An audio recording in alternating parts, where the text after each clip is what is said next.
اس پیسے سے حضور نے کچھ پیسے گھر بھیجے اندر، دلہن کو ذرا تیار کر دو، اور کچھ پیسوں سے وہ ایک گدا جس میں کھجور کی کھال بھری ہوئی تھی، اور 2 تکیے جس میں کھجور کی کھال بھری ہوئی تھی، ایک مشکیزہ، کنویں سے پانی تو لانا ہی ہے نا، ایک چکی، جو ہو یا گیہوں ہو پیسنا تو ہے نا، کوئی 1-2 برتن اور، اللہ اللہ خیر صلی اللہ، یہ تھا جسے جہیز کہتے ہیں، جس میں ایک پیسہ بھی حضور کا شامل نہیں ہے، وہ حضرت فاطمہ کا مہر تھا جسے بنایا گیا، ورنہ مدینے ہی میں دوسری آپ کی صاحبزادی کا نکاح حضرت عثمان سے بھی ہوا، کہیں ذکر ہے جہیز کا؟ حضرت عثمان کا گھر بھرا ہوا، ہر چیزیں موجود، وہاں تو کسی جہیز کا تذکرہ نہیں۔ بہرحال یہ شادی کو آسان کرو، زنا کو مشکل بناؤ۔ یہاں شادی کے لیے 9 من تیل ہوگا تو رادھا ناچے گی، ورنہ یہ کہ بڑی ہو رہی ہے، عمر ہو رہی ہے، سب کچھ ہو رہا ہے، لیکن کچھ تقاضے تو ہے نا، آخر کچھ تو کرنا ہوتا ہے نا، آخر کچھ نہ کچھ لوگوں کو تو کھانا کھلانا ہی ہوتا ہے نا، بارات تو آخر آئے گی ہی نا، کچھ نہ کچھ تو دینا ہی ہوگا، کچھ جوڑے کپڑے، کچھ یہ۔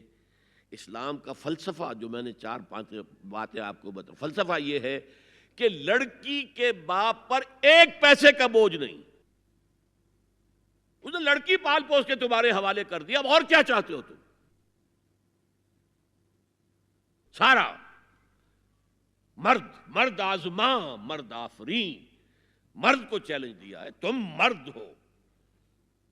مہر تم دو گے، اور سب سے بڑھ کر کیا ہو رہا ہے آج کل بھی ہوتا ہے، وہ ہمارے ایک کچھ کام ہوتے ہیں اسلامی، وہ بھی ہے،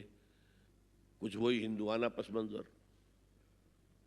نکاح کی محفل میں چھوارے کون لے کے آتا ہے جی؟ لڑکے والے، اور پلاؤ کن سے کھاتے ہیں؟ بھائی جس کو تمہیں مرغ پلاؤ کھلا رہا ہے وہ چھوارے نہیں بانٹ سکتا تھا؟ یہ ہے اسلام اور غیر اسلام کا امتزاج، چھوارے لڑکے والے لے کر آئیں گے اور پھر دعوت اڑائیں گے لڑکی والوں کی طرف سے۔ میں نے سنا ہے، میں اس کی تصدیق نہیں کر سکتا، کہ میوات میں جو مسلمان تھے، جو شدی کی تحریک جن پر چلائی گئی تھی، اور بہت سے لوگ شدی ہو بھی گئے تھے،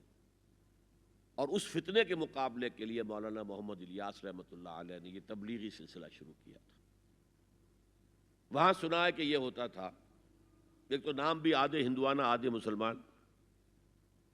اب شادی کرنی ہے، اچھا مولوی جی کو بلا لو،